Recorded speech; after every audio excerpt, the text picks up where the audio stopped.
love him, Loretta? Ma, I love him awful.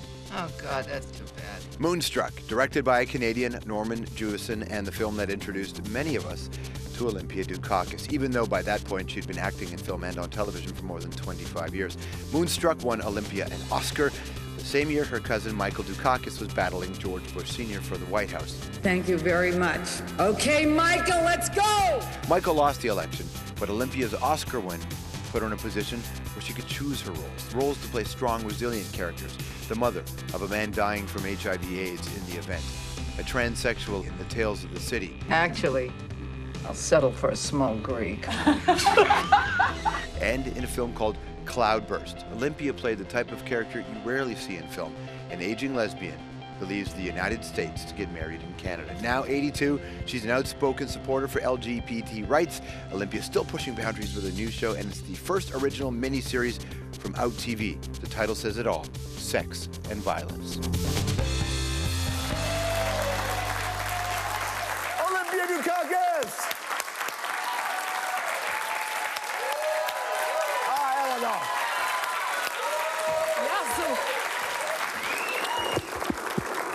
How are you? Good. Nice to see you. Welcome back, Mrs. Hello.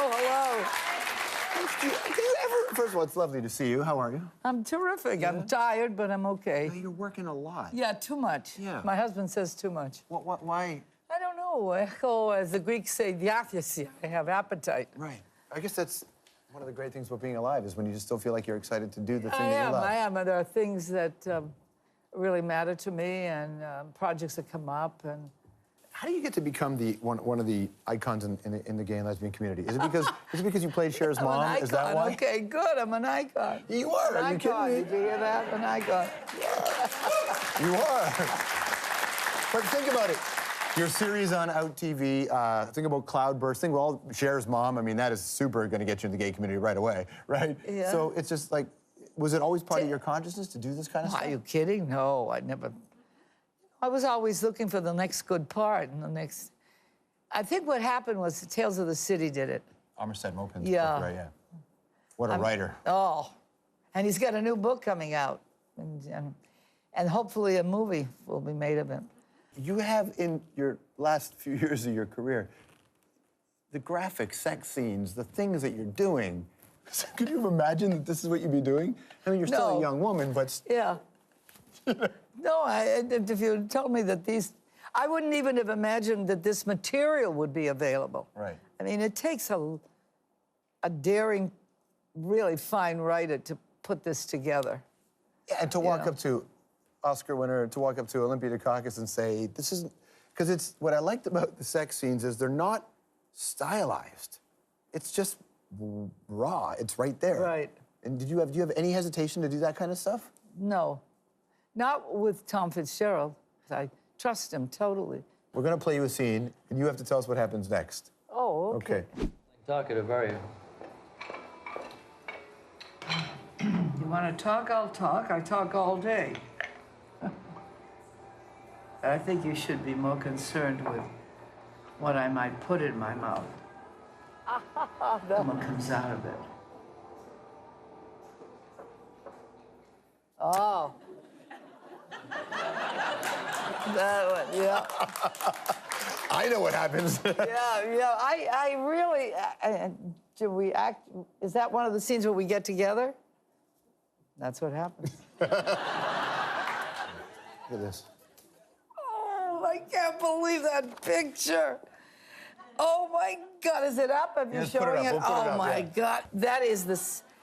you have to admit that's a funny picture. Yeah. And that's Chekhov's... I think it's the seagull. I'm playing a god in a... And I researched it and looked for hairstyles that Russian actresses who played the part... The only problem was they had long, luscious hair so that the knot in the top was big and stuff. I mean, this is absolutely comic. And look at how badly I did my eyebrows. I mean, that is really awful. I've never been good at eyebrows. They're like, great. Well, do you do them? You're pros. They did it. I mean, good. I still, my hand goes, I can't do it. That's a beautiful picture. That's really it. Do you remember those times? Like I remember that guy, Jacques-Andre. Yeah. He was a stage manager for Ed Sullivan. He got me a couple of jobs with Canadians. Those two comics that would come down from Canada. Wayne and Schuster? Yes! Yeah, yeah. I was on the show with the two of them. I got, for me, minimum, there was like... It's great, you're on Wayne and Schuster. That's enough. That's it. Yeah. That's fantastic. That was, what, 1957 in Boston? Yeah. Where that was. If you... You know, you don't have any more like that, right? That's it. Okay. Listen, we have dignity over here. Yeah. There's nothing to be ashamed of. That's incredible. I was thinking about you in the context of... I was trying to explain to somebody about Moonstruck, because we love it, because Norman Jewison and the performances. The best. You and John... Isn't he the best? He's amazing. But you and John outside that real huge moment, but also there's this moment where Nicholas is talking to Cher, and he's just like hammering on about how life is meant to... We're here to break our hearts, ruin it, that whole Don't you thing. love that line? It stays with me in Me too, me too. So when you're doing a part like that, and you had great lines in that movie, when you're saying them, can you feel them being firmly planted in you, and those lines will stay with you? Some of them. Yeah? Some of them. Like, there's one line, it's my mother's, and we were doing an improvisation, and I said to her, "Your life is going down the toilet." That was my mother's line to me once. That's amazing. Stick around. More with Olympia right after this.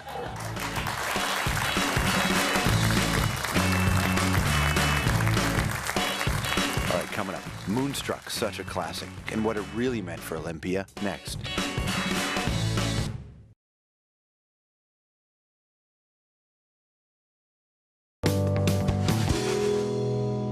Walking distances from D'Agostino's.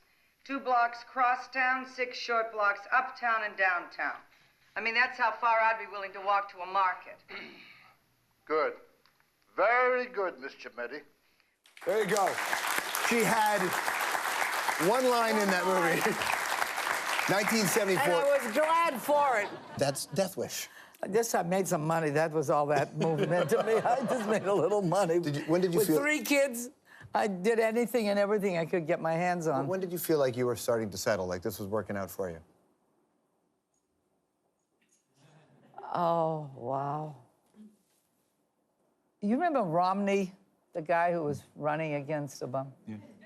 He was okay that he didn't pay taxes because he was a venture capitalist. You remember all that BS that was like, okay, I've been a venture actor all my life. I've never, I mean, there hasn't been any certainty, and I married an actor. Mm-hmm. So you're always looking for work. A guy who worked actually for a bunch of years up in Canada, Louis Zorich. Yeah. So I've never had security. And I realized I had to be honest with myself. I don't think I ever wanted it. I've heard people say that once they win an Oscar, they don't get the kinds of roles they want after. That it's didn't hard. happen for me. But no. Because you got Steel Magnolias, didn't you? Yeah, then, I mean, that, you know, then Tales of the City and what most people don't know, because they know me mostly from the films, is I've constantly been working in the theater. Mm-hmm. Once I had my children, I didn't want to travel. So my son Stefan, the youngest, goes into college, and what movie comes down the pike, as my mother would say? Which one? Loretta. Seriously? I'm telling you, that's what happened, Moonstruck. Moonstruck was the first one. It's like somebody said, look, she waited all these years. Let's give her something good. And it just, I mean, it was incredible. And then that changed my whole life. My daughter was going to college on credit cards when I did that movie, you know. And after that, we were able to send our children to college with no problems. Geez, what did that relief feel like for you?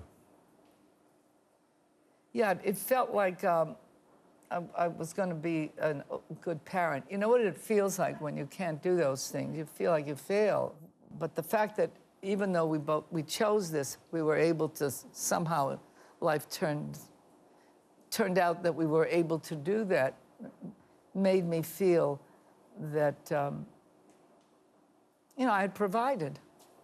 Anthropology questions, are you ready? Yeah. Anthropology. Anthropology, so like anthropology. I like archaeology. This is what we're emotional archaeologists right now. This is what we're doing. Oh, is that what's We're okay? digging and dusting and trying to find out what comes out. Oh.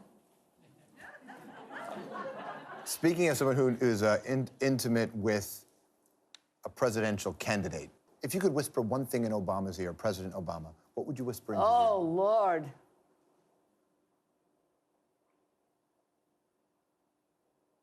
Stay the course. Stay the course that he's set out. When I say New York, you say? Home. When I say Canada, you say? Work. When I say grandma, you say? Yeah, yeah. Oh, yeah, yeah. It's always a pleasure to see you. Oh, it's great. Olympia Dukakis, everybody. Thank you. Sex and Violence is the show. It's on Sundays. It's on OUTtv. You need to check it out. We'll be right back.